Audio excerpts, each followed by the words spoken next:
जय हिंद दोस्तों। आज की क्लास में हम पढ़ने वाले हैं कक्षा 10वीं का गणित, प्रश्नावली 3.5 और सवाल नंबर 4 का 3 नंबर और 4 नंबर। तो हम क्या करेंगे, पहले सवाल नंबर 3 को हल करेंगे। तो आइए सवाल नंबर 3 को हल करते हैं। तो पहले सवाल नंबर 3 में क्या लिखा हुआ है यहाँ पे, यश ने एक टेस्ट में 40 अंक अर्जित किए जब उसे प्रत्येक सही उत्तर पर 3 अंक मिले तथा अशुद्ध उत्तर पर 1 अंक की कटौती की गई। यदि उसे सही उत्तर पर 4 अंक मिलते तथा अशुद्ध उत्तर पर 2 अंक कटते तो यश 50 अंक अर्जित करता। तो टेस्ट में कितने प्रश्न थे, हमें क्या ज्ञात करना है, टेस्ट में कितने प्रश्न थे। तो अब देखिए पहले सवाल में क्या देखेंगे, यहाँ पे सही उत्तर है। सही उत्तर कितना है, सही उत्तर पर 3 अंक मिलता है और उसके बाद अशुद्ध उत्तर पर 1 अंक कटता है। तो यानी इसमें सही उत्तर भी है और अशुद्ध उत्तर भी है। तो हम पहले यहाँ पे मानेंगे, क्या मानेंगे, पहले एक्स को मानेंगे और वाई मानेंगे। तो लिख लेंगे पहले सवाल में पहले क्या दिया हुआ है यहाँ पे कि सही उत्तर कितना है। तो यहाँ पे लिखेंगे माना कि सही उत्तर वाले प्रश्न, सही उत्तर वाले प्रश्न कितना मान लेंगे इसको, x। उसके बाद अशुद्ध उत्तर भी यहाँ पे है तो उसको भी मान लेंगे, लिखेंगे माना कि अशुद्ध उत्तर वाले प्रश्न। तो इसको जब x माने तो इसको क्या मान लेंगे, y। अब चलिए सवाल की ओर चलते हैं। तो इसमें कह रहा है सही उत्तर पर 3 अंक मिले, सही उत्तर पर कितना, 3 अंक। तो हम यहाँ पे कितना माने हैं सही उत्तर को, x। तो 3 है तो 3 को x से गुना करेंगे कितना आ जाएगा, 3x। उसके बाद देखिए इसमें दिया हुआ है तथा अशुद्ध उत्तर पर 1 अंक की कटौती होती है। तो अशुद्ध उत्तर कितना माने, y। तो कटौती हो रही है यानी कि उससे घट रहा है, तो यहाँ पे लिखेंगे माइनस। अब देखिए 1 को जब y से गुना करेंगे कितना आ जाएगा, y। और कुल मिलाकर कितना अंक से प्राप्त हो रहा है, तो 40। तो लिखेंगे यहाँ पे 40, ये बन जाएगा समीकरण 1। अब दूसरा स्टेप देखिए यहाँ पे कर रहा है उसे सही उत्तर पर, यदि उसे सही उत्तर पर 4 अंक मिलते, यानी सही उत्तर पर कितना मिलते, 4 अंक। तो यहाँ पे देखिए सही उत्तर कितना है, x। तो 4 को x से गुना करेंगे 4x तथा अशुद्ध उत्तर पर 2 अंक कटते। अशुद्ध उत्तर पर कितना अंक कटते, तो 2। तो जब यहाँ पे अशुद्ध कितना है, y। तो 2 को y से गुना करेंगे 2y बराबर। अब देखिए तो यश 50 अंक अर्जित करता, कितना अंक अर्जित करता, 50। तो यहाँ पे लिखेंगे 50, ये क्या आ जाएगा समीकरण 2। अब हमारे पास समीकरण 1 और समीकरण 2 प्राप्त हो चुका है। अब हम इसको क्या कर सकते हैं, कोई भी विधि से बना सकते हैं। तो हम क्या करेंगे, यहाँ पे विलोपन विधि से बनाएंगे। चलिए यहाँ पे लिखेंगे विलोपन विधि से। विलोपन विधि कैसे बनाते हैं, देखिए 3x है, पहले 3x माइनस वाई बराबर का 40, समीकरण 1। अब दूसरा देखिए 4x माइनस का 2y बराबर का 50, समीकरण 2। अब विलोपन विधि में क्या करना पड़ता है कि इन दोनों को बराबर करना पड़ता है। यहाँ पे 3 है, यहाँ पे 4 है, तो 3 को 4 से गुना करेंगे 12, 4 को 3 से गुना करेंगे 12, यानी कि 3 को कितना से गुना करेंगे, 4 से, और 4 को कितना से गुना करेंगे, 3 से, तब जा करके ये बराबर हो जाएगा। तो 3 चौके कितना हो जाएगा, 12x माइनस 4 को y से गुना करेंगे 4y बराबर 40 को 4 से गुना करेंगे कितना आ जाएगा, 160। 3 को 4 से गुना करेंगे 12x, 4 तिया 12, x है तो x माइनस 2y को 3 से गुना करेंगे 3 दूनी 6y, उसके बाद बराबर 50 को 3 से गुना करेंगे कितना आ जाएगा, 150। अब देखिए यहाँ पे प्लस का चिन्ह है तो माइनस, माइनस का चिन्ह है तो प्लस, फिर प्लस का चिन्ह है तो माइनस। तो 12x कैंसिल, 4y माइनस में है, 6y प्लस में है, तो क्या आ जाएगा यहाँ पे प्लस में 2y। तो यहाँ पे लिखेंगे प्लस में 2y बराबर 160 प्लस में 150 माइनस में, तो कितना आ जाएगा, 160 में से 150 घट जाएगा तो यहाँ बच जाएगा 10। तो y बराबर आ जाएगा 10/2, 2 पंच 10, y का मान कितना निकला, 5। तो y का मान हम क्या करेंगे, समीकरण 1 या समीकरण 2 में रख देंगे। तो हम क्या करते हैं, समीकरण 1 में रख देते हैं। तो यहाँ पे लिखेंगे y का मान समीकरण 1 में रखने पर, तो समीकरण 1 कितना है इधर, 3x माइनस वाई बराबर 40। तो लिखेंगे 3x माइनस वाई बराबर 40। तो 3x y के जगह पर कितना रखेंगे, 5 निकला है तो 5 रखेंगे बराबर 40। 3x बराबर हो जाएगा 40, इधर माइनस का 5 है, इस रहेगा तो प्लस का 5। तो 3x बराबर 40 5 45। तो x बराबर आ जाएगा 45 बटे में 3, गुना में है 3, इस रहेगा तो बटे में 3, 3 तो कितना मरतबे कर देगा, 15 तिया 45। x बराबर कितना निकला, 15। तो अब देखिए यहाँ पे x बराबर निकला 15 और y बराबर कितना निकला, 5। अब सवाल में क्या कह रहा था निकालने के लिए कि टेस्ट में कितने प्रश्न थे, कितने प्रश्न थे, सही और अशुद्ध, ये दोनों मिलाकर कितने प्रश्न थे। तो x यहाँ पे निकला 15, x किसको माने थे, सही वाले निकला 15, और अशुद्ध y माने थे तो y बराबर निकला 5। तो सही ये और अशुद्ध ये, तो दोनों मिलाकर कितने प्रश्न आए थे, तो 15 5 20। कुल मिलाकर कितने प्रश्न आए थे? 20 प्रश्न। यही क्या आ जाएगा, हमारा आंसर आ जाएगा। तो चलिए सवाल नंबर 4 का 3 नंबर हम बना लिए हैं। अब चलते हैं सवाल नंबर 4 पे। सवाल नंबर 4 में क्या है, एक राजमार्ग पर दो स्थान ए और बी 100 किलोमीटर की दूरी पर हैं। एक कार ए से तथा दूसरी कार बी से एक ही समय चलना प्रारंभ करती है। यदि ये कारें भिन्न भिन्न चालों से एक ही दिशा में चलती है तो वे 5 घंटे पश्चात मिलती है। यहाँ पे 2 बार है लिख दिए हैं। यदि वे एक दूसरे की ओर यात्रा करते हैं तो वे 1 घंटा के पश्चात मिलते हैं। दोनों कारों की चाल ज्ञात करें। तो चलिए सवाल को बहुत ही आसान तरीका से बनाएंगे। तो पहले सवाल को समझ लेते हैं। क्या करा यहाँ पे ज्ञात करने के लिए, दोनों कारों की चाल, यानी ए से जो चलती है और बी से भी चलती है, तो उसको यहाँ पे निकालना है। तो पहले हम मान लेंगे, हमें पता तो नहीं है तो हम क्या करेंगे, यहाँ पे मान लेंगे।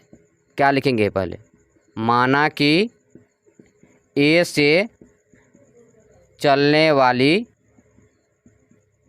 कार की चाल कितना मान लेंगे इसको, तो x मान लेते हैं, लिखेंगे x किलोमीटर प्रति घंटा।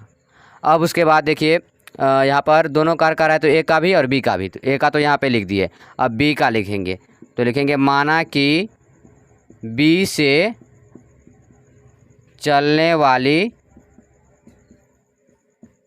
कार की चाल, तो जब इसको x मान लिए तो इसको क्या मानना पड़ेगा, y, और ये किलोमीटर घंटा।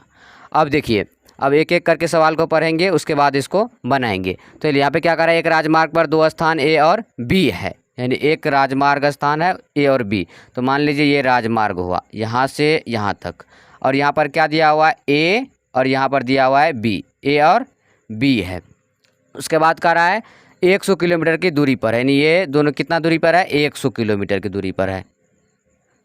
उसके बाद कह रहा है एक कार ए से तथा दूसरी कार बी से एक ही समय चलना प्रारंभ करती है। यदि ये कारें भिन्न भिन्न चालों से एक ही दिशा में चलती है तो वे 5 घंटे पश्चात मिलती है। अब देखिए इसका कहने का मतलब है कि ए जो है यहाँ से, मान लीजिए कोई कार यहाँ से चल रहा है, यहाँ से चला, और बी ये भी यहाँ से चला और कहीं पे आकर के मिल गया, तो इन दोनों का कितना मान कर रहा है, इधर कितना देर लगता है, तो 5 घंटे के पश्चात मिलता है। कितना घंटे के बाद, 5 घंटे के बाद। देखिए बी से जो यहाँ तक आता है इसमें भी 5 घंटा लगता है, और ए से भी जो यहाँ तक आता है उसमें भी 5 घंटा लगता है। तो ये हो गया ए का और ये हो गया बी का। तो यहाँ तक समझ गए कि ये जो ए से कार चलता है ये एक जगह यहाँ पर आकर मिलता है, और बी से भी जो चलता है वो भी यहाँ पर ही आकर के मिलता है। दोनों में कितना घंटा लग जाता है, तो 5 घंटा लग जाता है। तो अब देखिए यहाँ पे हम समझेंगे कि ए से चलने वाली कार की चाल कितना मान लिए, x। तो यहाँ पे ए से कितना निकल रहा है, 5, तो यहाँ पे आ जाएगा 5x। अब दूसरे में कह रहा है बी से, तो बी कितना आया है, 5, तो बी को कितना माने हैं, y, तो ये कितना आ जाएगा, 5y। अब इसको चाहे तो सूत्र पर भी लिख सकते हैं। एक सूत्र आता है कि दूरी बराबर चाल गुना समय, ये सूत्र आता है। तो चाल कितना आता है इधर, x, और समय कितना लग रहा है हमें, 5 घंटा, तो कितना आ जाएगा, 5x। दूसरे में क्या कर रहा है, चाल गुना समय, ये तो रहेगा ही, तो चाल दूसरे में कितना है इधर, इसका बी का है y, तो लिखेंगे y गुने समय कितना इसमें भी लग रहा है, 5 घंटा, तो 5 कितना आ जाएगा, 5y। तो हम यहाँ पे डायरेक्ट लिख देते हैं। चलिए 5x यहाँ पे आ गया, 5x। एक बात और हम यहाँ पे समझेंगे कि जब मान लीजिए यहाँ से यहाँ तक इसका भी 5 है और इसका भी 5 है, तो हम क्या करेंगे, इन दोनों को जब घटा देंगे तो सिर्फ 100 किलोमीटर ही बच जाएगा।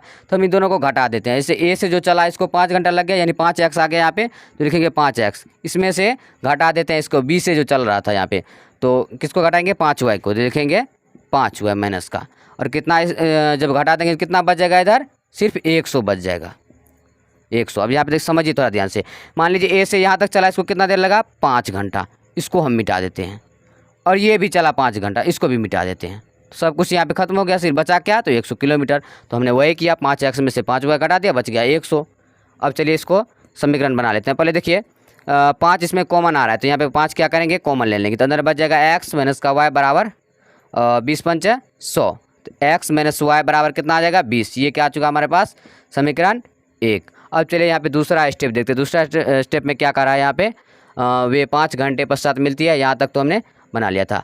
अब देखिए हम जो यहाँ से बताने वाले हैं वो बुक में नहीं दिया हुआ है। यहाँ से देखिए, यदि वे एक दूसरे की ओर यात्रा करते हैं तो वे 1 घंटा के पश्चात मिलते हैं। यानी इतना तक जो स्टेप है यहाँ से ले करके यहाँ तक का वो बुक में नहीं दिया हुआ है, तो ये अलग से लिखना पड़ेगा। तो चलिए इसको भी हल करते हैं। तो कह रहा है यदि वे एक दूसरे की ओर यात्रा करते हैं, मान लीजिए ये ए और ये बी, ये क्या है ए और बी, कह रहा है एक दूसरे की ओर यात्रा करते हैं। ये भी इधर से आते हैं और ये भी इधर से आते हैं, ये भी इधर से आ रहे हैं, ये भी इधर से आ रहे हैं, तो वे 1 घंटा के पश्चात मिलते हैं। यानी ये जो इधर से आ रहे हैं इसको भी 1 घंटा लग जाता है इससे मिलने के लिए, और ये जो इधर से जा रहा है इसको भी 1 घंटा लग जा रहा है। अब देखिए ए को हम कितना माने हैं इधर x, तो ये कितना आ जाएगा 1x। उसके बाद b है यहाँ पे 1, तो b को कितना माने हैं y, तो ये आ जाएगा y, या फिर इस पर भी सेट कर सकते हैं इसको। तो चलिए इसको लिख लेते हैं। और इसकी भी दूरी कितनी है, तो 100 किलोमीटर है। अब देखिए ये दोनों मिल रहा है ना, मतलब जुट रहा है, मिल रहा है मतलब जुट रहा है, तो कितना आ जाएगा 1x। तो सिंपली हम 1 को काहे लिखेंगे, सिर्फ x को लिख देते हैं यहाँ पे। तो लिखेंगे x और मिल रहा है यानी जोड़ेंगे इसको प्लस का y। चाहे हम 1 दे करके x लिखें या फिर एक x लिख दें यहाँ पे, सिर्फ 1 ठो x, या फिर चाहे 1 y लिखें या फिर 1 ठो y लिख देंगे, बात वही होता है। तो अब चलिए इसका कितना दूरी है 100 किलोमीटर, तो यहाँ पे लिख देंगे 100 किलोमीटर। ये कितना आ जाएगा समीकरण 2। अब इसको हम क्या करेंगे, विलोपन विधि से बनाएंगे, कोई भी विधि से बना सकते हैं। विस्थापन विधि, प्रतिस्थापन विधि हो गया, उसके बाद क्या बोलते हैं उसको, 2-3 विधि है इस तरह से, उसको भी बना सकते हैं। तो हम क्या करेंगे यहाँ पे विलोपन विधि से बनाएंगे जो सबसे आसान है। तो यहाँ पे लिखेंगे विलोपन विधि से। अब देखिए विलोपन विधि से तो पहला समीकरण क्या यहाँ पे दिया हुआ है x - y बराबर 20।